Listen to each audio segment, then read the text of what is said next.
I want to talk about a new drug showing promising signs in the fight against coronavirus. According to the medical website STAT, doctors at the University of Chicago took part in a clinical trial of the antiviral medication called remdesivir.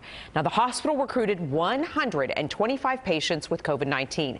They all received the daily injections of remdesivir. After the trial, most of the patients were discharged, but 2 of them did die. Now, to shed more light on this drug, we're joined now by Dr. Joseph Fair, a virologist and NBC News Science Contributor.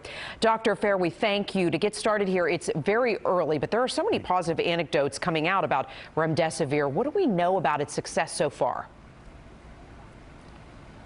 Well, this is actually at least the second trial where this drug has shown promise. The first was in China itself early on during the outbreak in China. And they were using an analog, it might have been remdesivir itself, but I know there were some patent issues between them at the time, but it was the same drug nonetheless. And it showed promise in that first trial. That's why this drug was used in the first place.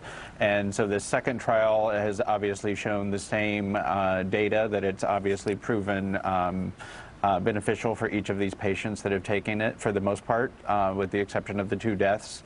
There are going to be patients that come in at various stages within the disease, and so you are going to have some people that die no matter what, depending on what stage they come into the hospital during the disease process. So it's too early to say whether it's the drug that contributed to their death or whether it was the stage of the disease where they were at. Yeah, and we will, of course, be watching those trials continue there. Well, countries overseas have been contact tracing, but they've been doing it via technology, apps of some sort. And there's an advantage because it's limiting their human contact with the tracing. But we have to ask if it's something that needs more of an individual, nuanced approach with this.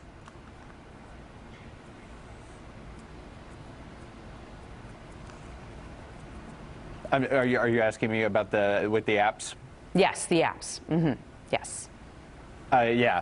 So, you know, the contact tracing is something that we usually have humans themselves do. That's part of the disease detective part. But you don't actually have to be, trained to actually be a contact tracer. You don't have to have a medical background in that. That's something we can train someone to do in, anywhere from 1 to 3 days. And there's obviously the apps are beneficial and can help us. And there's a lot of different ones out there. And that's probably the most confusing part, is there's a lot of different ones out there. So you need something that ties into both the state, federal, and local governments that helps us connect all the dots. So the human contact tracers was something we're still very much encouraging for each metropolitan area and government to recruit.